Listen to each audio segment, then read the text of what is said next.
everyone, welcome back to Ectoplasmic Residue. I am your host, Mike, here with Artie. Hey, what's up, everybody?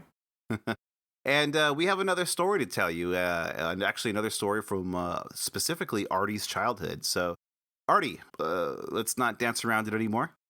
Let's jump into your story. What do you have to tell us? I want to dance around it a little more, actually, Michael.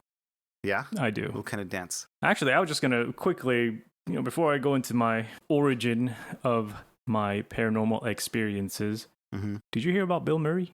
No. What happened? What about him? I was being accused of all these like sexual misconducts and stuff like that on set. So. Oh, really? Yeah. That doesn't surprise me. Doesn't really surprise me either, Not to say that I'm happy about it, but Bill Murray appears to be somebody who might habitually cross the line. And yeah, that doesn't surprise me in the least bit that he could be accused of that. Is there anything specific that he's being accused of? Or is it just like Bill Murray's being accused of generalized sexual harassment? Trying to remember correctly. So I might be wrong, but I remember reading that I think he tried to straddle a girl and kiss her on set. So that was at this age. Now, let me ask you, if Bill Murray tried to straddle and kiss you, would you be offended? Yes. He's not a good looking dude. It's not about looks sometimes, Artie. Sometimes it's about charisma. I don't care about his status, It's fair. Okay. Well, you know what? Let's not get into the intricacies of sexual harassment and cancel culture because that is a touchy subject. Yes, it is. But yeah, I'm not surprised. I was like, what? No! As much of a fan as I am of Ghostbusters, I've never been a real big fan of Bill Murray. I think he's funny. Obviously, his character in Ghostbusters is incredible, and that movie wouldn't be the same without him. But he's also a big reason why Ghostbusters 3 was never made. You know that, right? No, I didn't. Yeah, absolutely. He hated Ghostbusters. He hated being a part of it. He actually resented it. Now, my memory of it might be kind of vague, but what I understand, like, Bill Murray obviously got his start, on SNL, and he was known as a funny man, and he really wanted to break free of that. I think, what happened? He wanted to break into like more serious roles, and he wanted to be considered more of a serious actor. And so I think when he took the role for Ghostbusters, I think he did it under the condition that he get to be allowed to make this passion project of his. I don't remember what the name of the movie was. I think the title had like Razor or something like that, like Razor's Edge or, something along those lines. And both movies, I don't know. I'm pretty sure Ghostbusters came out first, but that other movie that he made, that was his passion project, which was a dramatic role, came out and it was a flop. And Ghostbusters ended up being the bigger hit, and that's what he became known for, was Ghostbusters. And from what I remember, like, he kind of resented Ghostbusters for that fact because Ghostbusters cemented him as kind of this comedic actor. And when it came time to make the sequel, you know what? And I'm just pulling stuff out of my ass right now. But I'm pretty sure like he was really hesitant to make that. And then after that was kind of not really well received, Ghostbusters 2, he just didn't want to make another Ghostbusters. And I know Dan Aykroyd and Harold Ramis would bring him scripts, and he would constantly turn them down. And he's famously known also for being hard to get a hold of in the first place. So a big part of why the Ghostbusters series never really took off is because of, I don't know, diva-like attitude and his higher than thou self-image. Yeah. And I know that about him. And I love Ghostbusters more than I love Bill Murray. Yeah, he's kind of he's kind of a dickhole. I know a lot of people love him. And from what I hear, yeah, he's difficult to work with. He's I would imagine he's pompous. How could you not be when you're that talented? And I don't know. I'm disappointed to hear that those allegations are coming out about him, but I'm not surprised. People who tend to have that higher sense of self-worth for other people tend to. Another Kevin Spacey moment. Not really. Yeah. Well, Kevin Spacey's different. Wasn't he like raping children, like 14-year-old boys and stuff like that? I think he was seducing them. Yeah. That's that's a little different. I don't know if Bill Murray's allegations are as extreme, but one is worse than the other. I'm sure. Yeah. But so when did this story come out? I want to say it was this week, at some point this week. I want to say a couple days ago, maybe. Yeah. I've only read a couple things. I was just more surprised. I know you like Ghostbusters, so. It's funny. I just got a Ghostbusters hat in the mail yesterday. It's a blue flex fit cap with like the logo right in front, and I was really excited to get it. Still excited to have it. Bill Murray's accusations don't surprise me, and I don't really have a lot of sympathy, I guess, because he's the reason why we don't have Ghostbusters 3. Instead, we got two very terrible sequels, being the remake and Ghostbusters Afterlife. That movie is just a tragedy. Is that the one with Paul Rudd? Yes. And I was really excited for it because Paul Rudd's in it, and who doesn't love Paul Rudd? And the way they took that film was just not where I wanted it to go. It just didn't work. To say the least. You know what? It worked for some people, just didn't work for me. It didn't work for Reaper. It didn't meet the Mike Reaper criteria. Artie, that's not going to be a thing. That's already a thing, dude. No. Yeah. No, it's not.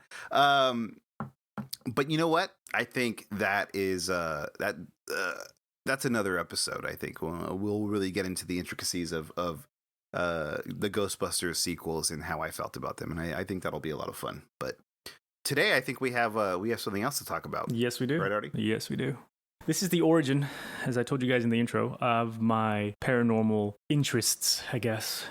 So this is the first thing I've ever experienced ever when it came to the paranormal or just the weird. I don't really know if it was paranormal or not, to be honest, but it was weird. It was very weird. I was 5 years old, living in East LA with my poor parents. We had one bedroom, one bed for 4 people. In that bedroom was a bathroom. The living room was kind of open to the kitchen area, and the front door was, I don't even know how to explain the front door. It doesn't really matter. Anyway. Well, hey, you know what, though? Open floor plans are really popular nowadays, so not so bad. Yeah. So anyways, on this day, or night, actually, I was in the bedroom. I was being a kid, and I was jumping on the bed. Like a monkey? Like a monkey. And my dad was not around. I think he was visiting family out in Mexico, and my mom and my sister were watching television in the living room. Now, I don't know if you remember, but how old was your mother and sister during this time? You were what? You said 5, 6 I was years 5. Old? Okay, 5. Yeah, I was 5, and my sister could have been. I think she was like 3. She had to be 3. Okay. So my mom, I don't know, dude. She was maybe in her 20s, okay. Like late 20s. No, early, maybe mid 20s. Now that I think about it. But anyway, so we're young. Lived in this really ridiculous neighborhood filled with a lot of violence. Was not ideal for kids to grow up in. And one night, or this night in particular, my dad was out visiting family. I'm in the bedroom, jumping on the bed, with a door kind of cracked open, just a little crack enough to see my sister and my mom watching television from where I'm jumping on the bed. The room was dark, the lights were off, and I was having a good time. I was having fun. What kid doesn't like jumping on the bed? You're just jumping around on the bed. And right? I decided, okay, hey, I wonder what they're watching. Let me go check it out, because I was curious. So I jump over the end of the bed, which was I jumped over some railings, really old-fashioned swirly railings that are always at the end of the beds. They were ugly. Right. Is it like those railings that are on the end of the bed in Poltergeist? Remember when Carol Ann is being sucked into the other dimension? Yes. And she's holding on? Is it like those? Yeah, like those. They were hideous. Okay. So I jump over that, right? And I land on the ground. And the second I land, this is where it gets kind of weird a little bit. So I land on the ground, and I hesitate because like I felt something on my leg. Oh, kind of like my little story at the beginning, huh? Yeah, kind of like that one a little bit. And it was my right leg specifically. So I look down, and I look at my ankle, and I see a hand, and I see just a hand, and it was the most disturbing, ugliest, confusing hand I've probably ever seen. It was hairy. It was old. Nails kind of like pointed. The nails resembled what I always think of as wood bark, chipped and old. Like chipped wood, like almost like it had like a fungal infection? Something like that, I guess. Like, have you ever seen, like, you know, where like toes have like that yellowish thickness to them, and they look kind of like bark, like yellow bark. I'm pretty sure my grandparents' toes look like that. Yeah, I think it's a symptom of diabetes. So no, not necessarily like that. Okay, they look like trees. Like it looked like the fingernails were just made out of trees. I wasn't scared because that was the first time I've ever experienced anything like this. I was confused. Because I was looking at it and I didn't react. I was just like, huh? all of a sudden it starts pulling me toward the bed, like pulling me in. So my leg was extending, both feet on the ground. My left leg is flat and my right leg is being pulled. That's when I kind of start panicking. Like it was trying to pull you into the bed. Yes. And that's when I kind of start panicking a little bit. And I started resisting the hand. I started moving my right leg and I started like jerking it. And finally, I stomped on the ground. And I remember the hand just slithering quickly under the bed. And it was disturbing how fast it just went under the bed. Quick. I didn't say anything. I walked into the living room, sat on the couch, didn't say anything. Didn't like yell or scream or anything like that? Nothing? No. I sat on the couch, didn't say anything, and just continued watching television with my mom and my sister. Then my sister had to go to the bathroom. In order to get to the bathroom, you have to go through that bedroom first, go into the bathroom. Badroom, huh? The bedroom. Yeah, I guess technically. I like that. So my sister goes to the bathroom and she comes back maybe 3-4 minutes later and she tells my mom, I think there's something under the bed. I didn't say anything to my mom. I didn't say anything to my sister. This is something that she experienced on her own right after it happened to me. So I knew that I wasn't the only one that saw something, or in this case, felt something from under the bed. You know, to give you an idea, this bed was so low, nothing could fit under, nothing, not even a pencil straight up could fit under the bed. So was it just like a mattress on the floor? Or? No, it was just a low bed frame. Okay. Are you sure? Because you were what, 5 years old? Yes, because specifically I tried going under that bed when I was a kid because I saw it on television. I was like, oh, that looks really fun. Let me try to fit it under the bed. Nope. Do you think somebody was actually under there? Absolutely not. Nobody could fit under there. Maybe somebody broke into your home. No. If somebody broke into our home, it would have been a story on its own. It would have been traumatizing to everyone in that party, my sister, my mom, and I, if somebody did break into the home. No one broke into the home. What do you think would have happened to you if it pulled you under? No idea. I don't know. Well, come on. What do you think would have happened? Would it have just like pulled you under and been like, hey, my name's Bill? Or like, would have it eaten you? Or maybe it would have sexually assaulted you? Like, do you think it would have straddled you like Bill Murray? Yeah, I don't know, man. No idea. I know there's stories in Hispanic culture of witches taking kids away. And okay. And I actually do have a story that happened to my aunt when she was a baby. She was taken away? Kind of, yeah. So they take kids away. Let's say you go to bed with your baby, right? And you hear your baby crying, which I'm kind of telling the story right now. Something similar happened. You wake up to, reach over your baby and she's gone. And you're like, what is going on? Where's my baby? I hear her crying. A lot of the times they're like on the other side of the wall or under the bed in an area where they couldn't have been. Maybe I could have been on the other side of the wall. I don't know. Maybe underneath the floorboards. That would be very weird. I am first generation here in the United States. My family comes from Mexico. My mom literally was born in a ranch that looks exactly how you would think like a 1920s ranch would look. A lot of land. I'm going to be honest with you, Artie. I don't know what a 2022 ranch would look like. 22. Very open. A lot of cows. A lot of animals. You still have to go to the well and get water. That kind of ranch. And they've kind of sounds like Minecraft a little bit. Yeah, a little bit. So my mom's family has experienced so much, and I have a lot of stories on just my mom's family alone, and I have stories on my dad's side of the family alone. So, well, you know what? I think that's absolutely something that we need to delve into at some point. Yeah, absolutely. But anyways, that's the story. That's what got me started. As I started growing up, I started to read similar experiences from other people. And, I was intrigued. Obviously, it happened to me. I did a lot of research growing up, seeing as what could it have been. But I don't know. I mean, did you find anything that might have like? I always read it could have been like a demon or something, but I'm like, I don't know what could have been, dude. A demon? Well, that's extreme. That's pretty extreme, but that's what I read. I'm not saying that's what it is. I'm just saying that's what I read. It reminds me of a story, and it's one of those stories that I'm pretty sure I was told as a young kid, but it was so long ago that I don't know if I have all the details correct. I remember being told a story, and it was a story from my uncle, my mom's brother.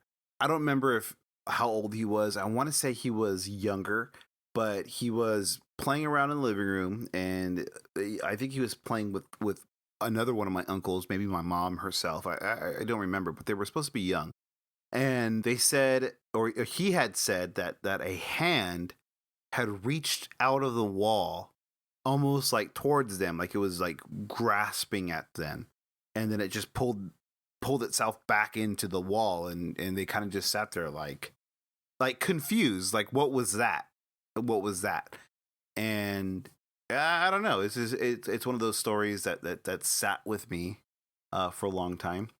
I'm curious, like if it's something similar. Maybe this is something that happens a lot. These mysterious hands. That's definitely something that we're gonna have to look into. Phantom hands coming out of areas that they shouldn't be coming out of. Well, I mean, that would be what? fun. That would probably be fun to delve into, right? To get lost in, follow that rabbit hole. Yeah, I mean, I have another story that involves shadows, and that is a very, very common thing for people to see. So, really? Okay. Well, you know what? Looks like we have more material for future episodes. Artie, thank you for sharing this story with us. Yeah.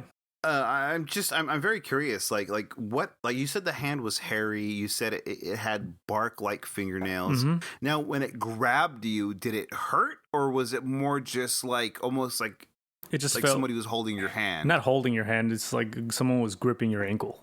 Right. It wasn't. Right, I wasn't in ankle, pain, but But it didn't hurt. It didn't hurt you. No, not at all. And so when you pulled, I imagine like as it was pulling you under the bed, or was trying to pull you under the bed, when you broke free, did you feel like it was difficult to break free, or do you feel like once you decided, you're like, nah, I'm cool, I don't need to go under there, like it just kind of let go? Like how did that happen? It let go because I stomped on the ground, and I don't know if I stepped on it or something, but my right leg just flailing of me trying to like counter resist this hand pulling me one way and I'm pulling the other way. So my right leg is just kind of flailing, and finally I just stomped on the ground. So I don't know what I did, but then it went under the bed immediately. Okay. Well, that's creepy. I like that. I like that a lot. Yeah, it's very creepy. Well, all right. Artie, anything else? Anything else you want to add to this story before you wrap up here? No, that was that. That's just my story. It's my origin. It's where I started. You know what? At some point, I think I'm going to have to maybe tell my origin, like for my interest in this. And it's not similar to yours at all. I don't think I really had a supernatural experience that has made me be like, oh, this is why I want to be into it. It was a different route, I guess you can call it. But there we go. We have it. We have the hand under the bed. That's kind of creepy. Yeah. Artie, thank you so much. Is there anything else you want to say before we wrap this up? No, I don't. That was it. All right. Well, Artie, thank you for telling that story. Thank you, everybody, for listening. This has been Ectoplasmic Residue. We will see you in the next episode. Bye. Bye.